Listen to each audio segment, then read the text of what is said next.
Salut à tous, je vous retrouve aujourd'hui dans cette vidéo qui va parler des règles. Ça va vraiment être sans tabou, sans filtre, je vais juste vous parler de mon histoire et vous faire un peu un récapitulatif du premier jour où j'ai eu mes règles à maintenant. Je vais vous expliquer tout ça dans un but bien précis qui va être de vous faire comprendre comment j'en suis arrivée là aujourd'hui, ma prise de conscience sur les protections hygiéniques. Je vais aussi vous partager pas mal de vidéos qui m'ont aidé. Avant de commencer la vidéo, je voulais juste vous dire de ne pas oublier de vous abonner. Il y a 80% des gens qui regardent mes vidéos qui ne sont pas encore abonnés. N'hésitez pas, vraiment, ça prend 2 secondes, c'est gratuit et ça me soutient, ça me donne envie de continuer à faire des vidéos. Et n'hésitez pas à commenter. Et je vous laisse tout de suite avec la vidéo. Donc j'ai eu mes premières règles en 2007, j'étais en colonie de vacances en Angleterre, j'avais environ 13 ans. Et donc j'ai eu mes règles et j'ai utilisé directement des tampons. Il faut savoir que toutes mes copines en colo avaient déjà leurs règles, elles avaient toutes des tampons, donc elles m'en avaient donné. J'ai essayé, ça a bien marché pour moi. J'avais entendu dire que c'était pas forcément le mieux quand on était jeune ou pour les premières règles. J'ai utilisé ça dès le début, ça me convenait bien. Mais ce qu'il faut savoir, c'est que j'ai eu mes premières règles pendant super longtemps, genre 10 jours au moins, où voilà, c'était vraiment des saignements irréguliers. Et puis après, ça a été vraiment très irrégulier pendant plusieurs mois. Donc j'utilisais des tampons. Voilà, finalement, j'avais vraiment pas du tout des règles abondantes ni régulières au début. Donc j'ai vraiment commencé avec ça sans trop me poser de questions parce que c'est ce qui était devant moi, c'était vraiment la facilité. Donc comme je viens de le dire, j'avais vraiment des règles assez irrégulières. Donc pendant plusieurs mois, j'avais rien. Mais la gynéco m'avait juste dit prends la pilule, au-delà de t'aider pour l'acné, ça va vraiment te régler et te rendre régulière, donc c'est la meilleure des solutions. Je vais pas forcément parler de la pilule dans cette vidéo parce que j'en ai déjà fait 2 sur le sujet, mais voilà, j'ai eu des règles après régulières mais vraiment très peu abondantes, donc jusqu'à mes 19-20 ans j'ai utilisé d'être dépannée parce que voilà, j'avais que ça sous la main ou des amis me donnaient ça, mais enfin franchement ça a jamais vraiment été un grand sujet pour moi, les règles, parce que ça ne m'handicapait pas du tout, c'était tellement court, rapide et peu abondant que je les voyais jamais passer. Enfin, ça ne me... Voilà, pour moi, c'était vraiment pas du tout un problème. Donc du coup, vers 19-20 ans, j'ai commencé à entendre des histoires sur le syndrome du choc toxique. On l'appelle aussi SCT et c'est une maladie grave, aiguë, pouvant survenir lors des règles, à cause de l'utilisation de dispositifs vaginaux, comme les tampons ou des cups menstruels. Mais j'ai beaucoup plus souvent entendu d'histoires sur des tampons. Je vous laisserai dans le petit i ainsi que dans la barre de description la vidéo de Colline à ce sujet. Elle en parle vraiment très bien, elle donne vraiment beaucoup d'infos, beaucoup plus scientifiques, etc. Mais j'avais pas forcément envie de me lancer dans une vidéo scientifique à ce sujet. Je vous mettrai également d'autres liens qui peuvent être intéressants pour en apprendre plus sur le syndrome du choc toxique. Malheureusement, il y a eu des cas assez graves, des femmes amputées. J'avais vu une photo qui m'avait choquée, c'était une mannequin américaine qui avait été amputée d'une jambe à cause d'un tampon qu'elle avait gardé trop longtemps parce qu'elle l'avait finalement oublié à la fin de ses règles.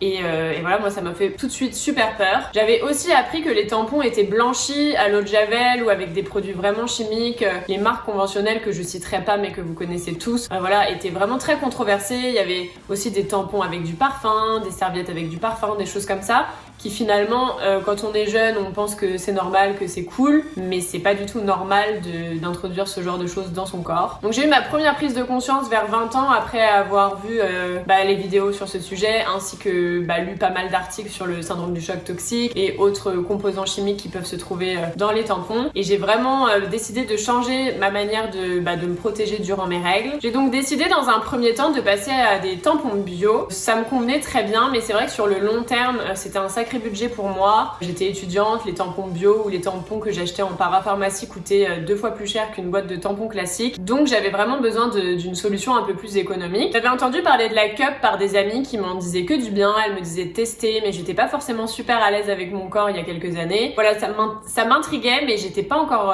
forcément prête à passer 100% à la cup. J'ai quand même décidé de tester, mais c'était pas forcément évident parce que j'étais très souvent dehors, j'étais en stage, j'étais en cours, moi j'avais un peu de trajet de là où j'habitais jusqu'à Paris. Donc c'est vrai que j'étais très souvent dehors, je partais le matin vers 7h30 et je rentrais le soir parfois assez tard, vers minuit, parce que après le stage, je sortais boire un verre, j'allais au restaurant, j'allais au ciné. Donc c'était pas forcément la meilleure méthode pour moi parce que au début on me disait voilà, tu la changes le matin et le soir, ou enfin pour moi c'était impensable de pas checker dans la journée et tout ça. Donc c'est vrai que j'avais vraiment besoin de toilettes fermées avec un lavabo dans les toilettes, vous vous doutez bien, pour déjà me laver les mains avant et puis me laver les mains après, puis rincer, etc.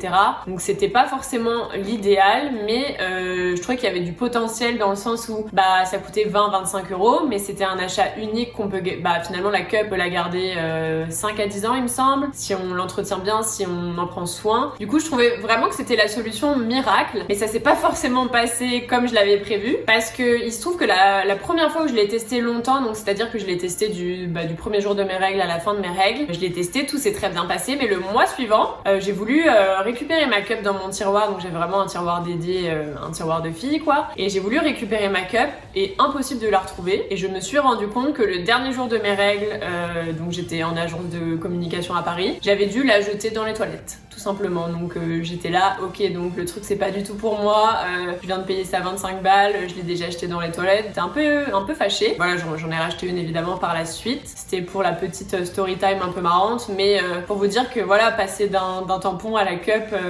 c'est pas forcément évident, dans le sens que, comme je vous dis, je ne pensais pas du tout à mes règles, et là, le fait d'avoir quelque chose de réutilisable, du coup c'était vide, je l'ai juste jeté juste par habitude, et j'ai même pas réalisé sur le coup que j'avais fait ça. Au début j'étais pas forcément convaincue à 100%, mais j'ai alterné les tampons bio et la cup pour un côté budgétaire. Et par la suite, j'ai vraiment arrêté à 100% les tampons, même bio, surtout pour une question écologique qui commençait à me trotter dans la tête, mais aussi pour toutes les histoires du syndrome du choc toxique. Quelques mois après l'utilisation de la cup, j'ai entendu parler des culottes de règles par une amie, et je connaissais pas du tout, j'étais là mais qu'est-ce que c'est que cette invention encore, et puis finalement je me suis dit mais en fait c'est génial. Donc j'en ai acheté, il y avait un pack de 3, je pense que j'ai acheté mes premières culottes de règles sur Fempo, et j'étais pas forcément très convaincue au début, elles étaient pas forcément très confortables, j'avais pris une taille au-dessus comme c'était conseillé, et je me sentais quand même pas forcément à l'aise, ni je me sentais un peu serrée quoi, en toute honnêteté. Je trouvais ça vraiment bien pour le week-end quand on est à la maison, pour le soir, pour la nuit, mais pour la journée, au travail, comme je vous disais, moi je prenais beaucoup les transports en commun, je sortais, je rentrais tard, c'était pas du tout, ça allait pas forcément avec mon rythme de vie, et puis voilà, le fait de devoir les laver, il en fallait plus que 3 pour vraiment utiliser que ça. Donc c'est vrai que j'alternais la cup et les culottes de règles, c'était vraiment pour la nuit, pour le week-end, à la maison. Quelques mois après avoir découvert les culottes de règles, je suis partie voyager en Asie, en Australie. Pour moi c'était impensable d'avoir des culottes de règles en sac à dos, de devoir gérer le lavage, etc. Déjà gérer la cup c'était assez compliqué comme ça. En plus je venais d'arrêter la pilule et de mettre un stérilet au cuivre, donc j'avais vraiment des règles beaucoup plus abondantes, et ça aurait pas forcément été jouable de mettre que des culottes de règles. Il aurait fallu que j'en change toutes les 2-3 heures pour les laver quand on est en auberge de jeunesse. Comment vous dire que c'est impossible. Donc vraiment là j'ai tout misé sur la cup, et je mettais aussi des serviettes en plus parce que parfois j'avais un peu peur que mon flux soit trop abondant, et donc j'ai investi dans une nouvelle cup qui était pour les flux abondants. Donc c'est la marque Lamazuna, mais je vous ferai vraiment une vidéo dédiée où je vous conseille certaines marques qui sont peut-être un peu plus éthiques et responsables que d'autres au niveau des protections menstruelles. Durant mon voyage, j'étais dans un supermarché, puis j'ai vu une marque de culottes de règles qui était vraiment pas chère. Ça coûtait même pas, je pense, 10 € la culotte. Et donc j'en ai acheté une première, je l'ai essayée, j'ai adoré. Une deuxième, puis une troisième, et j'ai vraiment alterné. Donc c'est-à-dire que les 2 premiers jours de règles, je mettais des culottes de règles, les jours du milieu, je mettais la cup, comme ça j'avais le temps de laver mes culottes de règles, et les derniers jours, je terminais avec des culottes de règles. Il y a aussi des moments où j'avais un flux assez abondant, donc je mettais les deux en même temps, et c'est vraiment à ce moment-là que j'ai commencé à adopter les culottes de règles. J'en étais vraiment très très satisfaite. Ça me sauvait la vie, c'était super pratique, et puis j'étais beaucoup en robe, en short assez ample, en pantalon large, etc.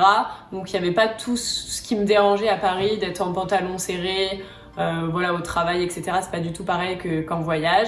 Et j'ai trouvé ça super pratique d'alterner en fait les deux. Et puis en toute honnêteté, j'ai commencé à faire ça plus quand j'étais posée dans des Airbnb, des choses comme ça, plus qu'en auberge de jeunesse et vraiment en road trip.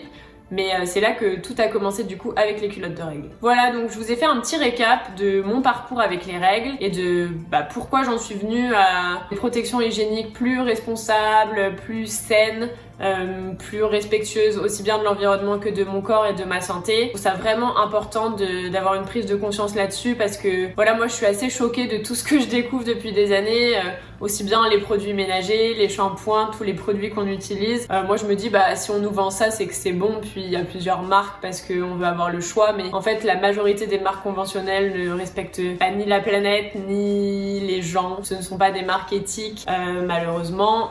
Ça ne respecte pas notre peau, notre corps. Mettre des tampons avec du parfum dedans, je pense que vous vous rendez compte qu'il y a un problème. Ça dénature, ça déséquilibre la flore vaginale, etc. Donc c'est vraiment très mauvais. Je dis pas que la cup est sans risque. Je vous mettrai des articles aussi là-dessus. Les culottes de règles, enfin il y a très peu de risques. Et c'est vrai qu'à terme, j'aimerais bien ne plus mettre la cup. C'est vrai que la cup, quand on est à l'extérieur, etc., c'est quand même un peu plus pratique selon moi que les culottes de règles. Mais n'empêche que les culottes de règles, pour moi, ça a vraiment révolutionné mes règles. Maintenant, j'en ai une petite dizaine et je tourne entre elles. J'ai toujours celles que j'avais achetées en Australie, que j'aime toujours autant, qui tiennent super bien. Ça va me faire plus de 2 ans que je les ai achetées et elles sont super. Je pourrais pas vous dire la marque parce qu'évidemment, on peut pas forcément la trouver ici. Mais il y a vraiment plein de marques géniales, surtout des marques françaises qui sont top. C'est vrai qu'au Québec, au Canada, j'ai repéré une marque qui a l'air pas mal. Mais voilà, il n'y a pas du tout autant de choix qu'en France, donc vous êtes chanceuse. On arrive à la fin de cette vidéo. Je vais vraiment vous laisser pas mal de liens et de choses en barre d'infos. Si ça peut vous aider, si vous utilisez encore des protections hygiéniques conventionnelles et que vous voulez passer à quelque chose de plus naturel, je vais vous laisser tous ces articles et toutes ces vidéos pour vous renseigner. Et puis dans ma prochaine vidéo sur le sujet, on va vraiment parler de ce que j'utilise concrètement. Je vais mettre des notes et je vais dire voilà les points positifs, les points négatifs que j'y vois et vous conseiller vraiment les marques que je préfère parce que j'en ai testé vraiment pas mal. Si la vidéo t'a plu, n'hésite pas à t'abonner, à commenter, à liker et puis on se retrouve vendredi prochain dans une prochaine vidéo. Salut!